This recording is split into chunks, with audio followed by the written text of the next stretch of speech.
Hello student, 12वीं में आपका 5P5 पहुँच गए हैं। 4 तक मैंने समझा दिया था।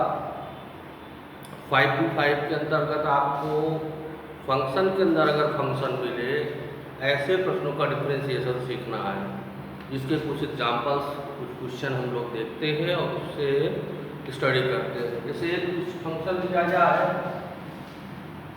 cos x का स्क्वायर और आपको dy/dx दिया जाए। यहाँ पर दो फंक्शन दिए हैं,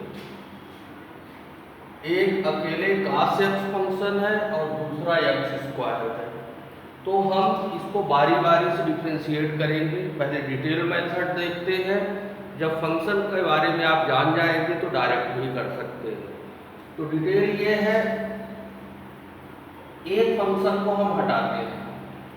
पहले cos का डिफरेंशिएशन करने के लिए x स्क्वायर को हमने t लेट कर लिया। आपने ये लेट कर लिया तो cos t हो जाएगा यहाँ dy/dx। अब ये t का फंक्शन बन गया है और हमने x के रेस्पेक्ट में डिफरेंशिएशन करना है, जो नहीं हो सकता है।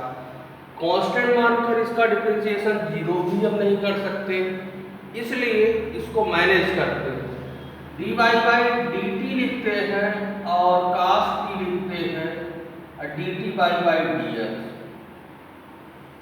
यहाँ समझना ये है कि अगर हम इसको इससे कैंसिल कर दें तो हमारा d/dx जो पहले था वो बच जाएगा और हमारा वर्क पूरा हो जाएगा। लेकिन ऐसा नहीं करना है, इसको मैनेज किया है।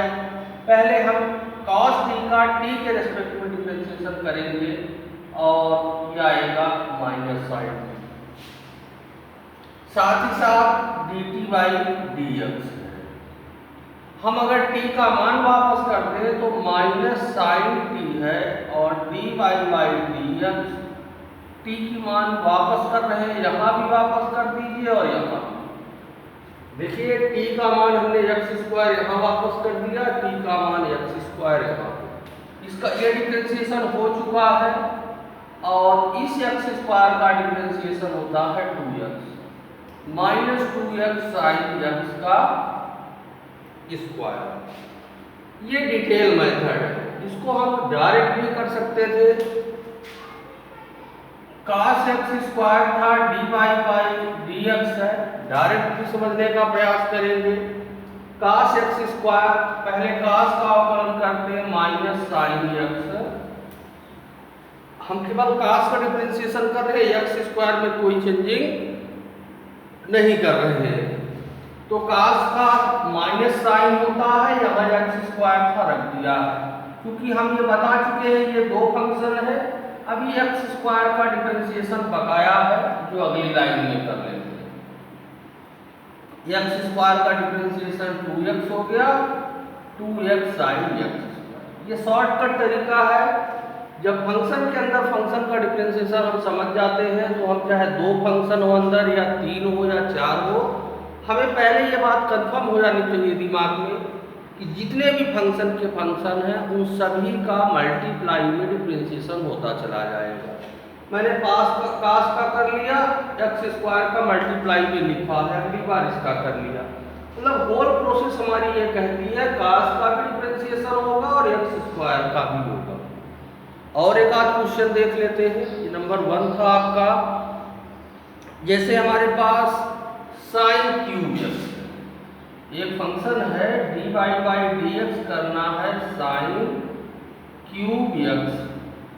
इसे हम sin x का होल क्यूब कह सकते हैं, क्योंकि ट्रिग्नोमेट्री में यहाँ पर पावर लगाई जाती है। ये वास्तव में दो फंक्शन है। एक फंक्शन केवल sin x पढ़ेंगे और केवल एक फंक्शन क्यूब पढ़ेंगे, मतलब आप इसे x का क्यूब मान सकते हैं। डिफरेंशिएशन करना है तो पहले आप जो अंदर फंक्शन होता है उसको t मानते हैं। यहाँ पे अंदर x स्क्वायर था, यहाँ पर अंदर sin x है, हमने sin x को t मान लिया। ये डिटेल मेथड पहले हम समझ रहे हैं। और dy/dx को हम लोग बैलेंस कर लेते हैं d/dt, और इसको t माना है तो sin x क्यूब और साथ में dt/dx dt अगर कैंसिल कर दे तो dy बाई dx हमारा वही से बच जाएगा जो हमारे पास शुरुआत में क्वेश्चन में था। अब हम t के रेस्पेक्ट में t क्यूब का डिफरेंशिएशन 3t स्क्वायर लिखेंगे और dy बाई dx और t है। अब इन दोनों t का मान रख दिया जाए तो साइन x रखेंगे और स्क्वायर लगा दिए, इसके दो घात हमारे पास है और dy बाई dx और t का मान साइन x। अब आते हैं 3 साइन का स्क्वायर x और साइन x का डिफरेंशिएशन होता है cos x। फाइनल आंसर है 3 साइन स्क्वायर x और cos x। यहाँ पे भी डायरेक्ट आप देख लीजिए, अगर इसका डायरेक्ट मेथड देखा जाए तो देखते हैं हम क्या पाएंगे। साइन का क्यूब x था dy बाई dx, तो यहाँ पहला फंक्शन 3 पावर है, x क्यूब का डिफरेंशिएशन होता है 3x स्क्वायर। 3 साइन का स्क्वायर x इंटू किसका फंक्शन, किसको हमने डिफरेंशिएट करा, साइन को x मानते हुए x क्यूब का किया है, मतलब साइन का डिफरेंशिएशन अभी बचा है। साइन का डिफरेंशिएशन cos x होता है 3 साइन स्क्वायर x और cos x। ये आपकी डिटेल मेथड है और ये आपका शॉर्टकट तरीका है। किसी भी फंक्शन को पर आप पहले फंक्शन पहचान जाए कौन कौन से फंक्शन हैं हमारे पास, किसका आगे करना है किसका पीछे, ये महत्वपूर्ण बात नहीं। अगर डिफरेंशिएशन आप कर पा रहे हैं तो आपसे बन सकता है। अब आते हैं एक आध और फंक्शन देखते हैं, जैसे मान लीजिए log के अंदर है cos x और हमको dy बाई dx करना। एक बार फिर डिटेल की चर्चा करेंगे, क्योंकि log x होता है, log cos x लिखा है, मतलब ये log के अंदर का x है, मतलब पहले हमें cos x को t मान लेना चाहिए। हमने cos x को t मान लिया, साथ ही साथ इसको बैलेंस कर दिया तो log t साथ में dt अपान dx। अगर हम dt कैंसिल करते हैं dy बाई dx हमारा बचा रहेगा। वही मेथड है हमारे पास मैनेज करने की। अब हम t के रेस्पेक्ट में log का डिफरेंशिएशन होता है 1 अपान t और साथ में आगे बैलेंस है dt अपान dx। t का मान वापस करते हैं तो 1 बाई cos x और dy by dx cos x। cos x का डिफरेंशिएशन कितना लिखेंगे हम लोग, cos x का हो जाएगा minus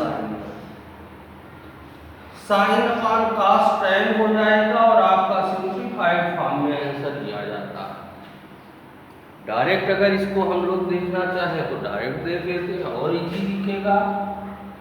dy by dx log cos x है, अगर डायरेक्ट समझे तो पहले log का अवकलन करेंगे तो log के आगे जितना भी है वो x माना जाएगा और log x का डिफरेंशिएशन 1 अपान x होगा इनटू, अब log के अंदर जो एक फंक्शन है वो cos x है जिसका डिफरेंशिएशन होता है माइनस साइन अपान cos, कितना हो जाएगा tan x। तो डायरेक्ट मेथड भी आप कर सकते हैं, एग्जाम में कोई बाउंडेशन हमारे पास इसकी नहीं है कि हम डिटेल करें कि डायरेक्ट करें, क्योंकि शुरुआत का है। तो ऐसा क्यों है कि इसको इनटू में दोनों को कर रहे हैं, इसका जवाब आप डिटेल मेथड से ले सकते हैं। जब बात कंफर्म हो जाती है तो आप इस प्रकार के किसी भी प्रश्न का डिफरेंशिएशन कर सकते हैं। और देख लिए जाए फंक्शन, तो जैसे मान लीजिए 2 के बजाय 3 देख सकते हैं, e की power under root cot x। ये क्वेश्चन है e की power under root cot x। यहाँ पे 3 फंक्शन है, 3 फंक्शन ऐसे हैं, एक फंक्शन e की पावर x है, एक अंडर रूट है और एक cot है। यहाँ 3 फंक्शन लगे हुए, क्रम से आप डिफरेंशिएशन कर सकते हैं। तो पहले अगर हम इस पूरे को x माने तो e की पावर x का डिफरेंशिएशन समझिएगा। e की पावर x का डिफरेंशिएशन e की पावर x भी होता है। अब अगर अंडर रूट, अगला अंडर रूट का काम, अगर अंडर रूट x माने तो अंडर रूट x का डिफरेंशिएशन होता है। अगर dy by dx under root x माने तो 1/2 अंडर रूट x होता है। तो अंडर रूट का डिफरेंशिएशन हो जाएगा 1/2 अंडर रूट cot x। अब तीसरा फंक्शन अकेले cot x है, अभी हमने अंडर रूट बस का डिफरेंशिएशन किया था। cot का है तो cot का होता है माइनस कोसेक का स्क्वायर x।